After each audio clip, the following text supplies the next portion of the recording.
ज्या डोळ्यानं आजपर्यंत मासाहेबाला पाहिलं होतं, ज्या डोळ्यानं आजपर्यंत आबासाहेबाला पाहिलं होतं, ज्या डोळ्यानं आजपर्यंत मा जगदंबेचं दर्शन घेतलेलं होतं, ज्या डोळ्यानं महादेवाचं दर्शन घेतलेलं होतं, तो डोळे आता निघून जाणार होते. राजानं डोळे बंद करून घेतले आणि बंद डोळ्यानं सह्याद्री रांगांकडे डोळे नजर फिरवली. लाल बुंद तापलेल्या तप्त सळ्या राजांच्या डोळ्यासमोर आल्या आणि बघता हपशीने त्या सळ्या राजांच्या डोळ्यात घातल्या. जेवढ्या डोळ्यात गेल्या तेवढ्याच लवकर बाहेर काढल्या. निघून पडल्या डोळ्या बाहेर, राहिल्या त्या फक्त लाल बुंद काळ्या खोपण्या. तरी सुद्धा नाही झुकला. बोलतच होता औरंगजेबाला, औरंगजेब, जोपर्यंत या शरीरामध्ये जीव आहे तोपर्यंत हिंदू धर्मासाठी लढणारा हा छावा आहे. औरंगजेब म्हणला, दूसरा अमल करा, याची जबान, ये जबान चलती बहुत है, काट डालो इसकी जबान. आणि बघता जीभ काढण्यासाठी हापशी पुन्हा निघाले. हातामध्ये सांडशी धरली आणि आता जिभेमध्ये सांडशी धरून तलवार चालवणार आणि जीभ काढणार. दुसरा अमल आहे माझ्या राजाचा. 2 जण पुढे आले. जीभ तोडायची आज्ञा, जीभ कापायची कशी म्हणून जबडा वर करायला गेले. एक जण आला, जबडा वर करायला गेले. काही केल्यानं त्याला जबडा वर होईना राजाचा, काही केल्यानं त्याला जबडा वर होईना रे. जबडा होईल कसा वर? तो का सामान्य माणसाचा जबडा होता का? अरे सिंहाच्या जबड्यात घालून हात मोचीनं दात ही अवकात सांगणाऱ्या माझ्या सरच्या संभाजीचा जबडा होता. पण एक जणाने युक्ती केली. बघता सरजा संभाजी राजाचं नाक दाबलं आणि नाक दाबल्यामध्ये श्वास तळमळला आणि जीभ लपलपली, जीभ बाहेर आली. जशी जीभ बाहेर आली तशी सांडशीमध्ये पकडली. नंदी लकाती तलवार आली, जिभेवर सप, जीभ तुटली, समोर पडली.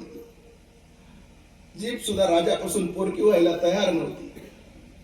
जीभ म्हणत होते, राज, लहानपणापासून तुमच्या सोबत आहे मी राज. राजा माझ्या जिभेने राजा तुम्ही हर हर महादेव म्हणला. माझ्या जिभेने लहानपणापासून आबासाहेब मासाहेब म्हणत राहिला.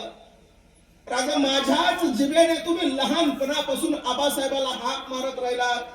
माझ्या जिभेने स्वराज्याच्या प्रत्येक मावळ्याला सांगत राहिला, अरे गड माझा, किल्ला माझा, मावळा माझा, जगल तर महाराष्ट्राच्या मातीसाठी आणि मरल तर महाराष्ट्राच्या मातीसाठी, असा पण या जिभेने केला. मला सुद्धा तुमच्यापासून पोरको व्हायला आवडत नाही राज, म्हणून जीभ सुद्धा समोर राजांच्या बाजूला व्हायला तयार नव्हती.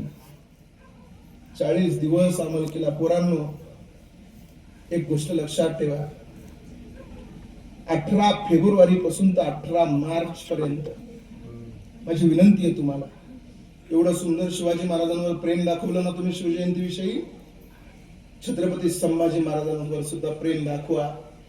कारण माझा सर्जा संभाजी राजा किती मोठा होता ना, शब्दात सांगता येणार नाही.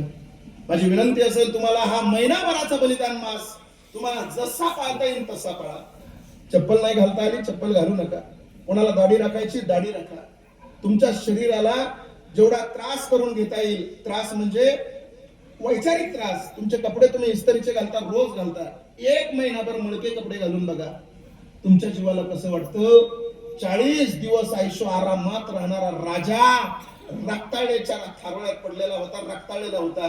काय माझ्या संभाजी राजाला वेदना झाल्या असते. देव देशान धर्माबाई, देव देशान धर्माबाई, प्राण घेतलं हाती, प्राण घेतलं हाती.